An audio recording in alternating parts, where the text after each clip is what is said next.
Welcome back, guys. We have Andy Bigelow on the podcast today, who I'm super excited to chat with because we've been told for years that your prime is in your 20s. And he and I are both proof that it's your 30s and your 40s where life really happens. And boy, did life happen to you. Andy, welcome to the podcast. Thank you. Thank you. I'm excited to be here. I am a fan. Yeah, you're absolutely right. Yeah. I definitely feel like, the prime thing that you said, I get that. In so many ways, I feel, like physically, even with the exception of a bad back and bad feet because of years and years of running. Other than that, I'm in probably the best shape I've ever been in. And, life is making a little bit more sense than it did. Yeah. We were chatting off camera about, 20s for a lot of people is like their trial run. And I know your 30s were a whole dumpster fire with a little bit of a grenade on the side. So why don't we dive into that and just kind of tell the listeners like where you have come from? Sure. Into my 30s, I was married, and that didn't last too long into my 30s. Turned out, I won't go too much into detail, but it turned out that my ex-wife liked men, plural. So around, 2012, my divorce happened. 2013, I lost the only job that I'd ever really had, which I got hired when I was 20, lost the job at 35. So that was like my identity also. So it was a lot all at once. And I did the full on recluse thing. That was fun. Long beard, messy hair, didn't come out of the house for a while. And then decided, you know what? And I was like throwing my name out to jobs and stuff, but like I was going from a middle management position to they were offering me like mailroom, or you can answer our phones for $10 an hour. And so it was like, well, first of all, I'm going to have to do something different because I don't have money coming anymore. So I had to swallow my pride and sell pretty much everything I owned and move in with my parents at 35. Stay in kind of like an attic space that was hotter than hell in the winter. Hotter than hell in the summer, cold in the winter. It was, So I moved into with my parents, and it just wasn't ideal, and it's like, and it's also like, I haven't lived with these people in a very long time. So, I mean, it was home where I grew up, but it was also like, they're like, help yourself to anything, and like, no, I can't just walk in and open somebody's refrigerator and start, like rummaging through it because, it was, oh, can I watch TV for a while? Of course. But it was definitely an adjustment thing. And also like, gee, what do you tell somebody when you bump into them? Like, oh, what have you been up to? Like, well, moved in with mom and dad. It's like the intro to Fresh Prince. Let me tell you how my life got flipped. So I mean, when it comes to my ex-wife, there was a lot of blame going on towards her. Some from me, some from the people in our lives and stuff. And I will say right now that I'm not the most present person when I'm at home. There's times where I'm just kind of in my head a lot, and I think that it's that way with a lot of creatives where it's just I can perform, put me in a mic, give a microphone, and put me in front of a crowd, in front of a camera. But then when I get home, I'm just, I'm a quiet guy. And that really surprises people when I say that. But, and that's not an easy thing to be married to. It's, I imagine at times it probably felt like, my current wife, I'm very happy with, we have 2 beautiful kids. She's always asking me, what's wrong? Is something bothering you? You're so quiet. Why are you so quiet? And like, still, it's, even we've been together quite a while, it's still kind of an odd thing for other people when you just clam up all the time. Yeah, I will say, as someone who was married to a non-creative and currently dating a creative, it's very hard for the non-creative to understand like that when you're out there and you're performing and you're this and you're that, when you come home, like a lot of the times you need that cone of silence, that like as little stimulation as possible. And it can be really difficult. And so for partners that are able to ride that wave, it's like life changing for us creatives, where it's like, I'm just gonna like go nonverbal here for a minute and just Sure. not. There's nothing wrong with you. I love you to Nope. death. Like everything's Just need perfect. to I just can't. yeah, I got to decompress a little bit. And that's the one thing my wife is always telling, my current wife is always telling me, like, I know you need your time. You need some you time. You know, we could do. And sometimes that me time it's not doing anything fun. You know, it's, you know, oh, I'm going to go mow the lawn and just kind of like, you know, do my thing for a while, or organize my garage or something completely unfun, where somebody be like, you know, you got the opportunity to go do something. Yeah, no, I need some time to, you know, do some stuff. No, it's crazy because my like decompression time is planning things. I love to plan. So I got off this like meeting and my head was going 100 miles a minute, and I spent like 15 minutes coming up with like a loose day itinerary to Salem. And I was like, oh, I'm good to go now. Like, this is good. This is fine. Yeah. And it's so crazy how the most random things help us decompress and just not think. Yep. It's therapeutic. It's our own therapy, you know? So yeah, so you get it. I figured you would. And yeah. So, and so after a while, all that went, you know, living with my folks, you know, trying to do as much around the house as I could to, you know, feel like I'm contributing a little bit. And then, you know, trying to find my way, when it went from a different, you know, when I was 20 and I was applying for jobs, you did it this way. You know, you canvassed area, you went and talked to people and stuff. And then at 35, you show up with your resume and an application, and they're like, why are you here? Like, I want to apply for a job. Like, email it to us, you know, like, oh, okay. Right. I didn't, you know, it's just totally different. And, yeah. And then also dealing with being single in your 20s, then being single at 35. That was an experience too. Yeah. So I'm telling you, being single after a divorce. Yes. On like that extra layer is just a whole level of like, no. Yeah. Yeah, exactly. Because, you know, part of the reason that, you know, with everything that was going on with my ex-wife, I was like, you know, I got to make this work and stuff like that, because I didn't want to be divorced. You know, it wasn't even like at a point of, at this point, I don't even know if that was really about her. I was just like, I just don't want to be divorced. You know, live my life thinking that's not a box I want to check. So, yeah. But yeah, it was for the best that it did happen, because she went on and had a couple of kids. I went on, had a couple of kids. We don't talk, but it's weird. I'm not a religious guy. My current wife is, she's Catholic. It was important to her to have a Catholic wedding.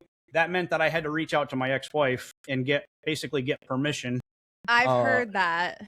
And it was so bizarre. And I went in, and you know, I'm a big talker. I'm just like, no, I'm absolutely not doing this. You have to do this. Okay, I'll do that. So, right. Anything for you, honey.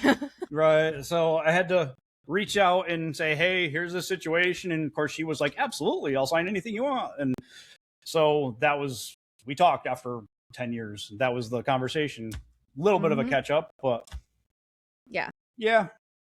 It's kind of weird. Like, you go through relationships and like, you know, you date somebody for a few years and then you just never see or talk to them again. It's very weird when you've like promised forever to somebody and then you just go to complete strangers. It's so bizarre. And then you have to talk to them for whatever reason. And you're like, do I even know you? Right. Yeah. And I don't. Yeah. It's so bizarre. I wouldn't know what to say if we bumped into each other on the street, which oddly in a small town hasn't happened. Or small area, you know, living where I live. I live in Amish country. There are more horse and buggies coming down my road than there are automobiles, which blows people's minds. Oh, yeah. But I've driven through some of them, and it's just like, oh, okay. Oh, they're a pain in the ass. Yeah, they don't get out of the way. They're completely black. They're out at night with a little lantern. People hit them, and then it's a big thing. Like, well, you can't see them because they're just a black.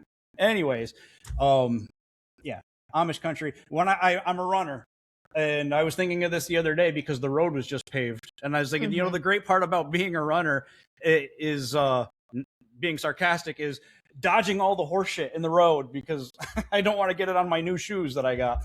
I mean, hey, it helps work your core and your glutes and like your IT bands, and we're getting up there. We got to think about more than just the basics. Absolutely. It's like running an obstacle course. It's when you're actually doing a run, like an organized 5K or half marathon or whatnot, you spend a lot of time zigzagging through crowds anyways. So zigzagging through the horse shit, that's around the horse shit, that's practice.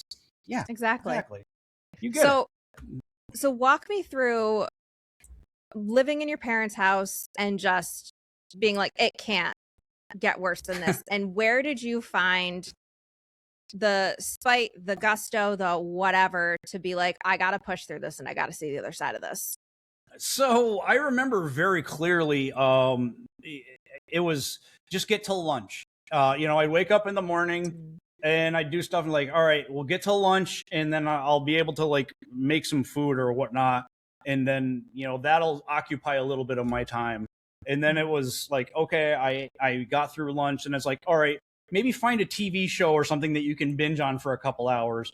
And then like, especially in the wintertime, they live out in a very rural area. So it's like, all right, now I'm going to take my dog. I had a German Shepherd that moved home with me.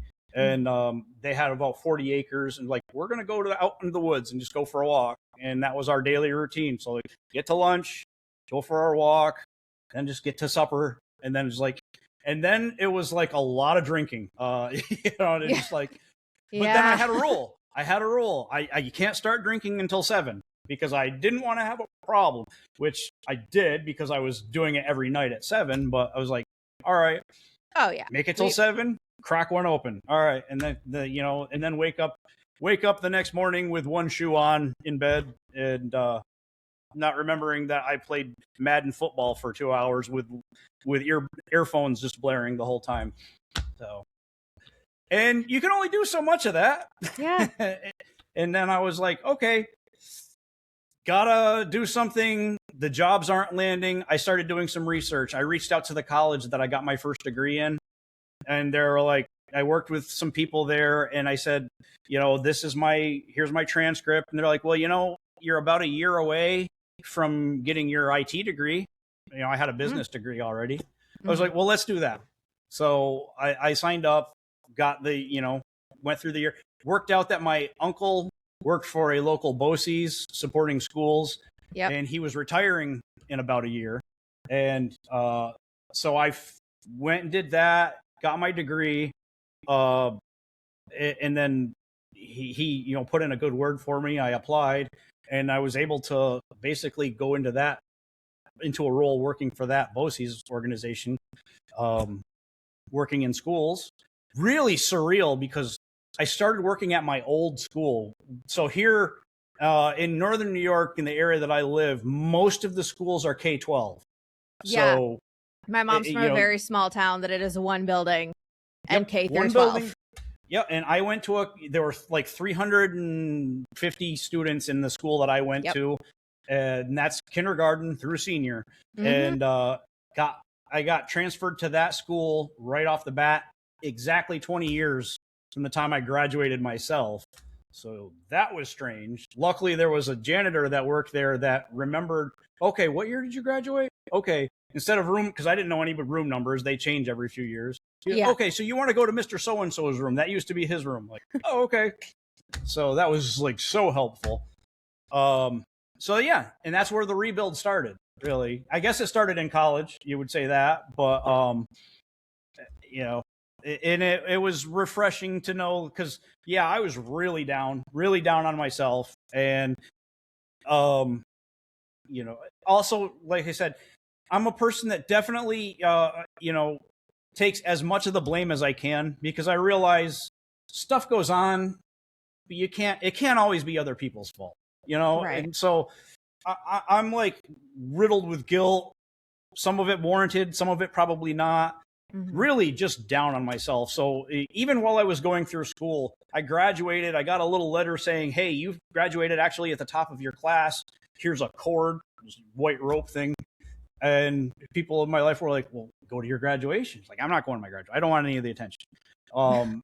So they're like, yeah, but this is an accomplishment. You went back to school after 15 years or whatnot. And, you finished at the top of your class. I was like, yeah, I don't know. So I didn't do it. Also, a college, if you've been through a college graduation, is the biggest waste of time on the planet. Yeah, I skipped mine because I had 2 spinal surgeries in the middle of my college career, and I barely squeaked through that associate's degree that I have to this day never used. And I was like, just give me the damn diploma or degree or whatever to say that I'm done, because I'm done. So can I just be done? And then I've sat through both of my best friends' bachelor and the master's college graduation, and I'm so proud of her, and I do it 1,000 times over. But the amount of times I'm like, how long is this speech going to be? Right. Like, how slowly do we need to say people's names? How, like, this is 2 hours of my life. I love you dearly. And I would, if you're listening, I will 1,000% do this again 8 times over, because it's a huge accomplishment. But for me, I was just like, yeah, I'm not doing this like ever if it's a me thing. So yeah, my first graduation, my mom actually had gone back to college and was graduating at the same time I was. And this was me right out of high school. And I remember, college graduation, there's thousands of students graduating at the same time. And it was just literally people walk by, they say their names, and they would just parade by. And after being there for hours, walking back into the stands or into the crowd, and people would be like, all right, when do you go up? And I'm like, I hold my diploma. I did like a few minutes ago. So, I mean, I was there for like 3 hours and nobody saw me walk across the stage. So it was just like, yeah, never again. No, there's no point in this. And I'm graduating again in a month. I'm not going to that graduation either. Just send it in the mail. Yep. But, so yeah, that was that. And I started working at my old school, which was surreal. At the same time, it was happy. I was, bringing back all these fun memories. But then again, it was like, oh, I'm back in high school again. So bringing up all the shit, so. But the better question is, were any of your teachers still working at the school? Because I know that can be a thing. Not really. There is oddly enough, that was 10 years ago when I got to that spot. And my old gym teacher was still there, and she had gone way past her retirement age. And 10 years later, she is still working there. She's got to be like 80 years old. She's been there over 40 years. One thing about teachers in New York State, their state contract says that there is no roof. Like, they have to get a raise every year. So being a gym teacher is not normally a very lucrative job, but she's making well over $100,000 a year because she's been doing it for 40 years. Yeah. She can barely walk, 2 fake hips, drags a red wagon around with her. And, yeah, it's kind of crazy, but she's still there. Still doing the thing. I know. I remember when I started middle school, and this was like an hour south of where my mom grew up. She walks in to meet the principal, and the principal was her old history teacher. And then another old history teacher was also a history teacher for 8th grade. And she was just like, are we kidding? Like, I got in trouble with these teachers so much. And I'm like, and now they know I'm related to you. Very similar, like, would not stop talking. Definitely like slight problems with authority, but whatever. I was a joy to have in class. Our teachers, I always say that my group of friends in school were like the guys from the Jackass movies, before the Jackass movies came out, because we were all about pranks. We were all about making each other, like, humiliating each other. And at the same time, if anybody on the outside looking in would look at it like, these guys hate each other, because we would, like, mercilessly hammer on each other. But if anything bad happened, I mean, we were all there. And if anybody like tried to bully any one of us, we were all there, you know. And Yeah. so I mean, it was a great group. And the teachers used to years later, I had, you know, that the job that I lost, one of my substitute teachers came back, and she was looking for other work, and she came and worked for me for a while, which was strange because I had to call her by her first name. She kept saying, I kept calling her Mrs. Whatever, and she's like, no, stop. You're my boss. Don't call me that. I was That's like, got to be such a weird dynamic. It's like, I know, but no. Yeah. And she's like, you know, we would sit in the teacher's lounge and just like, you know what they did today? You know, it just like, and it was before Photoshop was a thing. We would go into the yearbook room and take pictures of the teachers, and we would just gently like carve around their heads and put their heads on magazines and stuff, and then put those covers all over the school. And I mean, it was all in fun. The teachers thought it was hilarious, but at the same time, they're like, okay, now we have to write you up for that. You know, it was just right. But it was, yeah, we were doing just weird stuff. It was a lot of fun though. And then, you know, one of the guys that I did that with, we're doing the Nonsense Zone with. You know, we keep in touch. He's like the only one I keep in touch with. But I reached out to him one day and I was like, what do you think about this? And I was sure he was going to say no. And he was like, yeah, let's do it. And so we started doing a podcast together. Yeah. What even got you into podcasting? Because everybody's answer is insanely different. So I always, growing up in the 90s, I had my absolutely my I guess the only person, or I never liked the idea of idolizing people, but I do have to say David Letterman and Conan O'Brien were like two idols of mine. Yes. In that and it's my humor to this day is based on the fact that those two, when the bit goes wrong, were funnier than if the bit worked. You know, just the way they react, the way they were quick, the way they were just like, you know, and people will, the thing I say about David Letterman, he's more interesting than he is funny. I could sit and listen to him talk all day. He can be very funny, but he's just an interesting guy, and he's very eloquent, very insightful, and very funny. And then if something doesn't work, he starts picking on himself, which I started doing that because I got out of high school where we all mercilessly picked on each other, and I started working my first real job working at McDonald's, and I was making some good friends, and it was nice for me to get out of my circle and meet new people and everything. But then I was noticing I was offending the shit out of them. Oh no! You know, it's just like, and they're like, well, you know, eventually, like one of my very good friends that I met after school was like, dude, you got to stop. You know, you're, you know, okay, all right. And I was like, you know what? I'm not going to offend myself. Why, if I have a good joke, my mind on jokes works so quick that I'm like, I'm just going to turn it on me every time. And I know I'm not going to offend myself. Sure, people think, well, this guy's got some freaking low self-esteem, but it's like, I don't. I want to tell my joke. Yeah, exactly. So yeah, that's kind of what got me into it. Was like whenever anybody would ask, like, what do you want to do? As a student, I was completely lazy. So my senior year in high school, I literally opened the book that it was an old book that they would hand out, and you'd look at all these different careers and be like, well, if you got your business degree, there were like 35 different job options. I was like, okay, boom, I'll do that. That'll get me a job. I was going to be a radio DJ, but then one of my teachers was like, my husband's a radio DJ, and there are years that he makes like $8,000.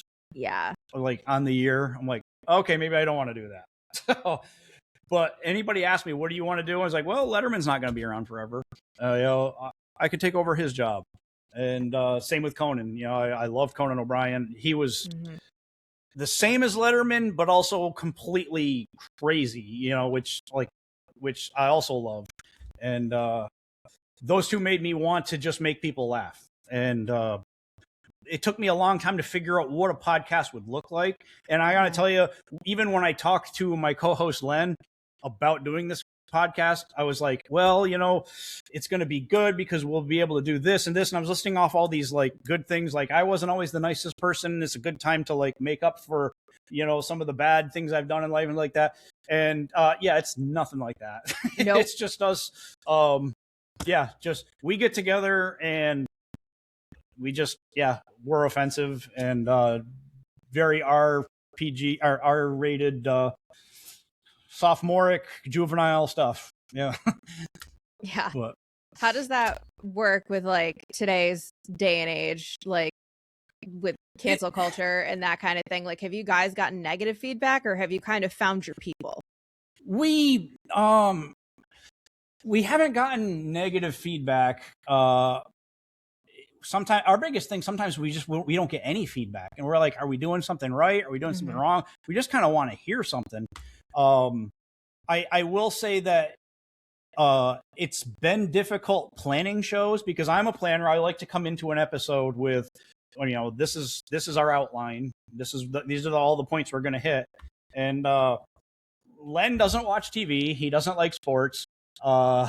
He doesn't watch movies. So it's just like, okay, whoa, what are we going to talk about? How he carrier pigeoned by firelight. Yeah. So, but there have definitely been some issues. Like, I very rarely edit for content. Same. But there have been a couple times like, okay, all right, Len, I got to take that part out. But by and large, the thing about Len is he is the funniest person I've ever met, hands down. He's got the biggest heart in the world. Yeah. But yeah, some every now and then something will slip out of his mouth, and I know it's coming from a good place, but other people aren't going to know that, and so I'm just like, oh, okay, yeah, we gotta take that part out, dude. I know, because I don't want to. I talked to one of the principals at one of the schools I worked at once, because I was sending out. I was back to photoshopping people. I was putting them in, people at work and stuff, and putting them in kind of funny situations and stuff. And she said something to me once about like, I get a little nervous when I get like see that you sent an email out, and I was like, I'm gonna tell you right now, I put a lot of thought into everything I do. It's like, there's no way this could possibly offend anybody, is there? Because I may put them in a weird situation, but I make sure that it's like, okay, it's not derogatory, it's not negatively slanted towards anybody. Usually I'm putting them in like a hero position, and I'm the one that looks stupid in the right. Photoshop that I make. And she's like, that's true. Yeah. It's pretty clear that you're not offending anybody. I have offended people, and I'm the type of person that I'll go to bed at night, and that's when I'll start thinking about, geez, wow, when I was in 9th grade, I was kind of mean to this person. Oh my God. Yes. And like, I keep thinking I'm going crazy. Like, who the hell thinks like this? Like, oh yeah, I went on a date with somebody when I was 21, and I said something kind of rude, and man, I really owe that person an apology. Yeah. Like, yeah, that is exactly how my mind works. Yeah, no, I will be just fine. And then I'll remember like this one party that I blacked out at, and I'm just like back there again, where I'm just like mortified. And I'm like, I was in my 20s. Everyone blacks out. Like, I've even like cleared it with my sister to be like, should I be like eternally ashamed of this? And she's like, no. But that's just how we work. That's, because you and I are like very similar with that, where we come off as like very off the cuff, and we're just going to say it and blah, blah, blah. But then we're sitting there like, oh God, did I say the wrong thing? Did they take that correctly? Like, I'm just sitting there like, oh God, like I need to give them a 3-paragraph like apology over nothing. Yep. There's been so many times that I've gone back to people and be like, hey, yeah, when we were joking around the other day, I said this, and I'm really sorry. And they're like, what? Like, oh yeah, I lost some sleep over that. So, yeah. But, and sometimes not even, like I said, it wasn't always even good natured. I would say, growing up, I was just like, yeah, I said something nasty to somebody. Yeah. And circle back to that, like, especially, I hope they know that 30 years later, it still bugs me, and they've probably already forgot about it. But yeah, they're like, what are you talking about? And I'm like, right. I recall every word. Yep. Yeah, I have a photographic memory of all my mistakes. Yeah. And I do dwell on them a lot. There's no need to bring it up, because my subconscious has brought it up in real time at 3 a.m. Thank you. Yep. And I'm like always like somebody that like We were at a wedding once, me and all my friends, and they called me to this day, they still refer to me as the peacemaker, because uh, my group of friends were like just talking amongst themselves and were being loud apparently when they were doing a prayer for somebody that had passed away, and somebody came up and wanted to fight, and they were like, and we were just like, whoa, didn't realize that was going on, sorry. And for us, I was like, hey, come here, let me buy you a beer, let's kind of water under the bridge. And they're like, no, you don't need to buy me a beer. And like, every time I'd see them, like, come on, I'll buy you a beer, let's go. Just, yeah. Like, oh yeah, that's the guy that kept trying to like make peace all night. Yeah. But it's like, well, we tried. Right? I don't know. but yeah, so it's tough. A lot of thought does go into just like not getting canceled. And that's one thing I tell Len before each episode is like, yeah, say whatever you want. I'm not really going to edit you unless it's something that might get us canceled, because, and he's good. He's grown up a lot over the years too. And, actually I think I've probably said more offensive stuff than him recently. And the people we went to school would be shocked by that. But, that's probably true. Yeah. No, I totally feel you on the whole like minimal editing, because I hate editing. Yep. So I just kind of let my guests be guests. Like, I don't think anyone, well, the ones that have said some pretty crazy shit, it just never aired. But that was like early when I wasn't really vetting anyone, and like I just thought everyone came on with good intentions and stuff like that. Now when I edit, it's when my zoo decides to be my zoo, which multiple clips will not make it on air, but my one cat has been on one today, and it's driving me bananas, and it's also driving my dog bananas. So, and I'm just sitting here like, I don't want to have to edit. I don't. Well, that reminds me of right around the time, right before the wheels fell off the train of my life in my 30s, I had a rescue cat that was my cat, and she was declawed. And she was living with, she was like, all right, she's in my indoor cat because she can't go out or whatnot. And really my first pet as an adult. And, so I loved my cat and everything. And then my aunt went into a nursing home, and she was very worried about her cat, who was also a declawed rescue cat. Oh, no. And so she's like, really worried about her cat. So finally I was like, Aunt Mary, don't worry about it. I'm going to take your cat in. And because we knew this was, she probably wasn't coming back from the nursing home. Yeah. She was quite a bit older and everything. So I took her cat in, and these two cats, of course, two adult cats that had never been around each other, never been around other cats. Mm-hmm. But watching two declawed cats swat at each other was like, all right, I actually want to maybe throw some bets down on this one. Which one's going to win? Because they're not going to hurt each other. Right. Just, so if there was ever like like the declawed version of dog fighting with cats, I could start that. But. Yeah, no, I definitely, like, my dog's gotten better with my older cat, but my older cat has also learned that if he doesn't run, she doesn't chase. Mm-hmm. And now he's just like, you can sit there and like headbutt me all you want. I'm just gonna, and he's popped her a couple times without his claws, but you will just hear that thud on her like snout, and I'm like, you gotta learn. don't fuck with the cats. Yep. But she's a herding breed, so it's a very hard lesson she's got to learn 85 times a day. Sure. Yeah, I had a 95-pound German Shepherd that my little declawed cat used to boss around and bully it. Yeah, she was clearly in charge. And yeah, my little one was mostly in charge. My like soul cat that is passed on, but she was definitely, she ran the roost with 3 other cats and the dog. So those little ones, man. When I had my cat, I was like, for the longest time, I was like, maybe she doesn't know how to hiss. Do cats have to learn how to hiss? Because I never saw her. My niece was like a toddler, and she'd come over and she'd try to put outfits on the cat, and she'd like chase the cat around, and she'd pull on its ears and stuff. And the cat would not growl, would not run and hide, would not do anything. She just took it. And I That's was like, just a very chill cat, because and cats don't have to learn how to hiss. They know. well, They and know. that's so I was like, I kept asking that question though of people, and it was like, it was a long time ago, so I never really thought like Google it or whatnot. So I was just like, do cats have to learn how to hiss? Because this cat just never acts angry. So then I got the idea of I lived across nearby my aunt and uncle. So like, I'm going to take my cat over and introduce it to their cat one day. And I put my cat down, and she just like, just went right after. I was like, she knows. This is not a good experiment. When it came to people, but yeah, she bossed other cats around, bossed my huge dog around.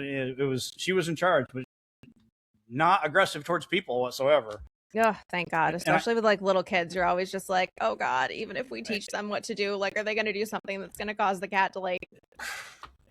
Well, and my current dog is the same way. I have a golden retriever now, and I have a 3-year-old and a almost 2-year-old, and they are not gentle. I mean, they love her, but they are definitely not gentle with her, and she just takes it. She has enough. She gets up and goes and she can get away into my bedroom, so she can get away from the kids. But it's always good to give them that space to get away, because that's how you avoid issues. But honestly, I don't think anybody could do anything to this dog to make it grump. She's even that way around other dogs. I mean, when my wife was pregnant, she took the dog out for a walk, and this dog was clearly about to eat both of them. And my dog just like, it's fine. It's like, what? At least defend the pregnant lady. No. That's she'll just be like, Mom, what's wrong? Why are you screaming?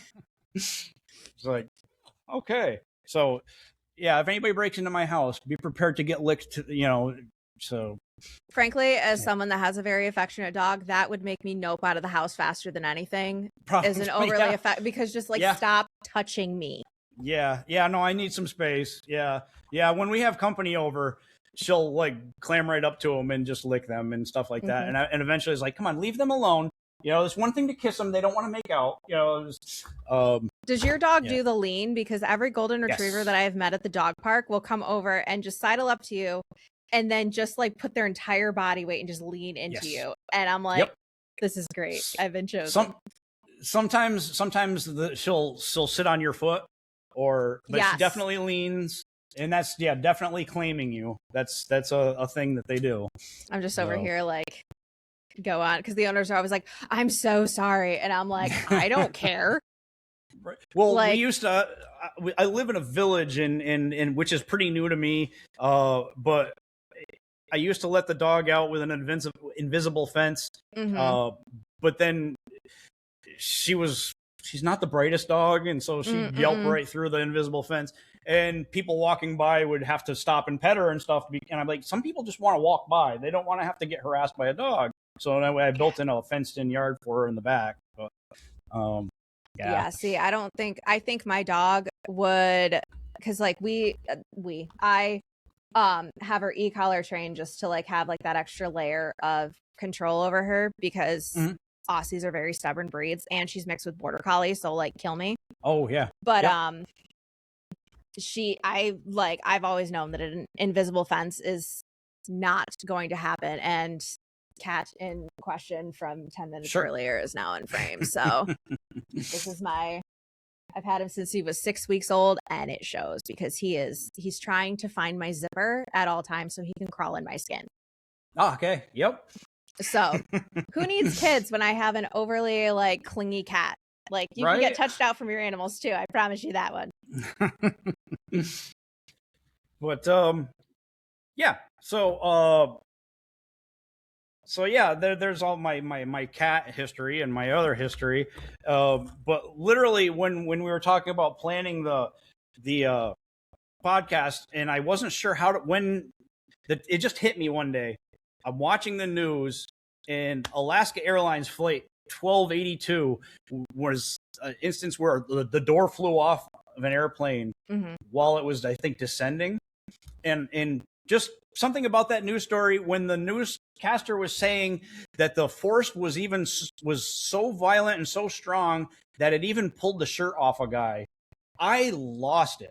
I just start laughing, and my wife is like, what's going on? And I'm just like, this poor dude is like, the world is ending. He's on this plane. He's having his worst moment.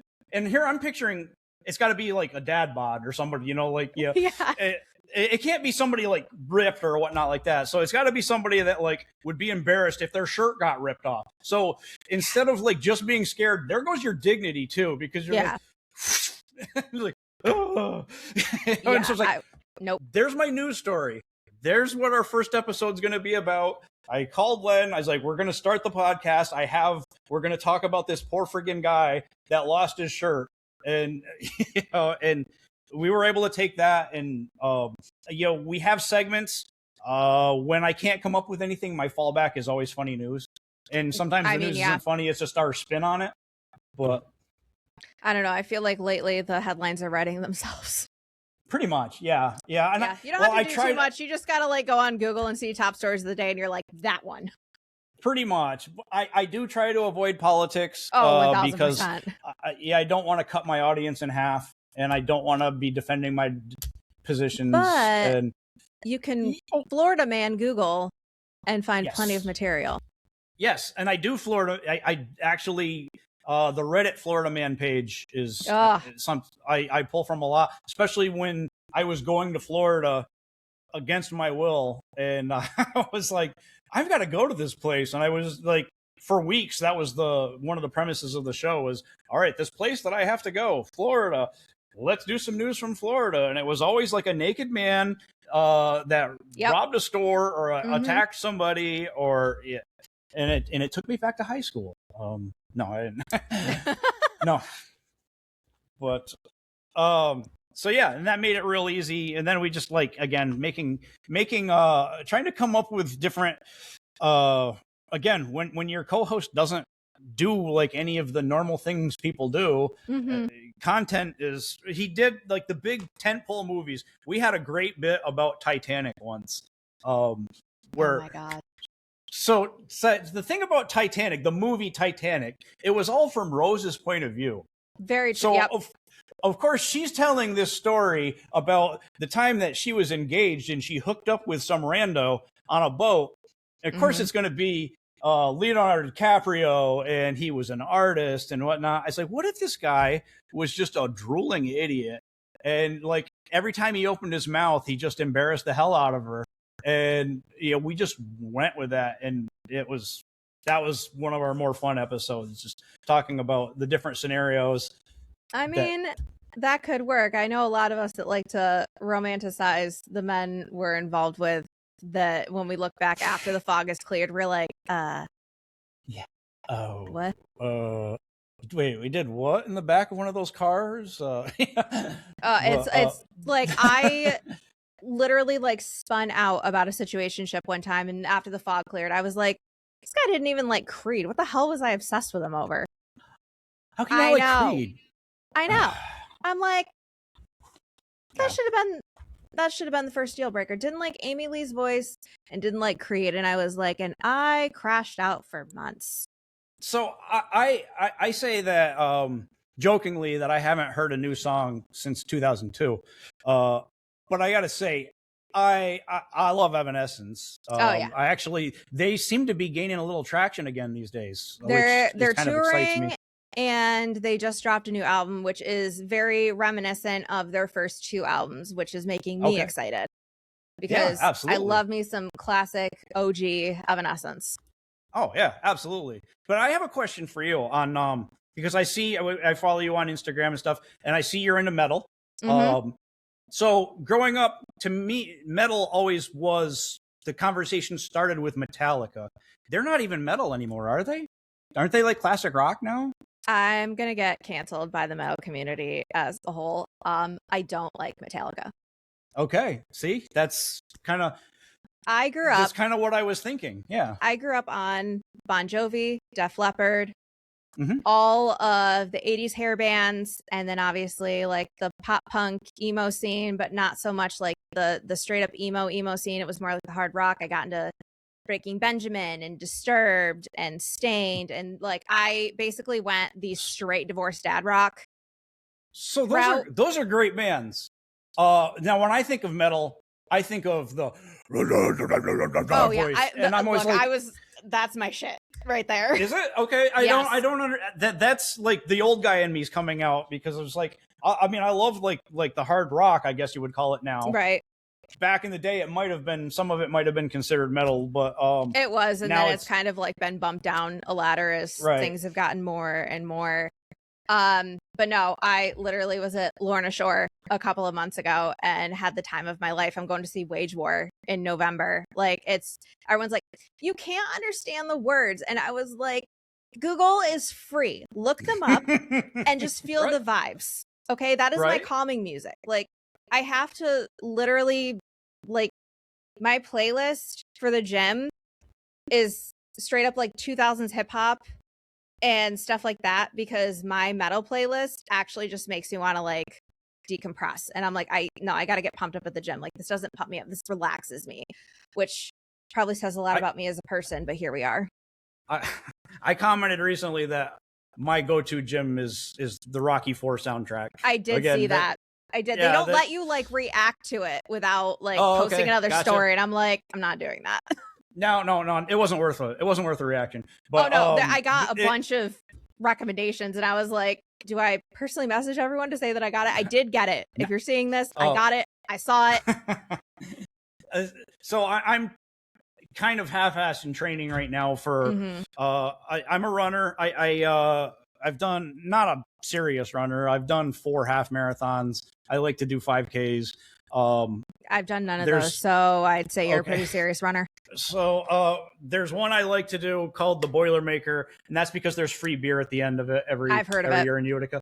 Yeah, and it's but yeah, so when I'm training for a run, I'm trying to get to the Rocky IV space where he's training to fight Ivan Drago, and no, that 1000% that's just where I go. Gets you pumped. But, and right now I'm supposed to do a half marathon in Las Vegas. I'm a Vegas guy. I before I had kids, I went to Vegas every year. Not even a huge gambler. I just like the vibes are just the foodie in me comes out. There's so many options food wise. Yeah.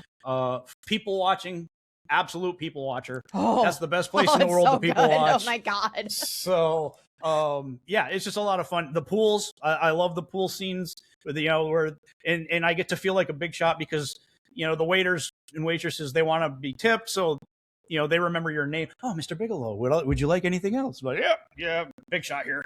Yeah. So no, and so I might do the half marathon but it's in February, and I don't know how I'm going to train with outdoor running in northern New York. Not enough state. You're not. December snowing and Halloween. Yeah, December and January would be two hard times to. If it's anything like last winter, absolutely not. But then again, Rocky, he ran in the snow. I don't know. I can do it. Rocky IV. It's only a few.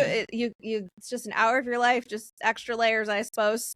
I guess. I don't know. Well, so we'll see. That's been a goal of mine because they shut the strip down and it's at night, and so you're running under the lights the whole time. And so nice. That would be kind of cool. So that's definitely one of my. I like destination runs. I did a run in Nashville. I wasn't going to do a half marathon. I never cared about doing a half marathon. And then everybody that I was, running with, they were like, well, we're going to Nashville. Like, I would like to go to Nashville. Yeah. Okay, maybe I will do a half marathon. And it was fun. So at the end of the day, what is one thing that you hope that people listening take away from this episode and your story? Just as bleak as it gets, if you just keep doing things like I said earlier, at its worst, it was just make it till lunch, and just to keep your mind occupied and just kind of get through it. And then once you get through the point where you're just not even functioning, once you get past that, and then you start thinking a little bit more clearly, then you can start one step at a time. And again, back to running is the same way. I tell anybody can run that doesn't have major health problems. And they're like, how? And they're like, well, because when I started running, it was like, I can see the road sign up there. I'm going to run to that road sign, and then I'm going to walk. Yep. And then it was like, and then the next time I run, it's going to be like, all right, I'm going to run past the next 2 road signs, or mile markers or anything like that. And it's like just a little bit at a time. Exactly.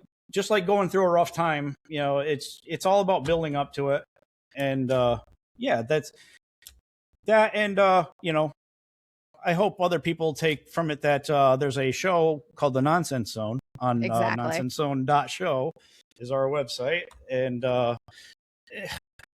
I view it as people like, it's 2 old friends hanging out, and we want to share the fun with you guys. We used to sit by campfires, and people would get annoyed with us because we would me and my co-host would be just kind of like joking amongst ourselves the whole night. Well, this is like that, but now instead of joking amongst ourselves, we're like, hey, this happened, and we'll give you the backstory about why, and now we'll include you in on the joke. So that's kind of where I'm hoping. Yeah. Well, Andy, thank you so much for coming on and sharing this with us. I really appreciate it. I know my listeners will. Guys, we will catch you next week. And as always, stay hot and stay messy.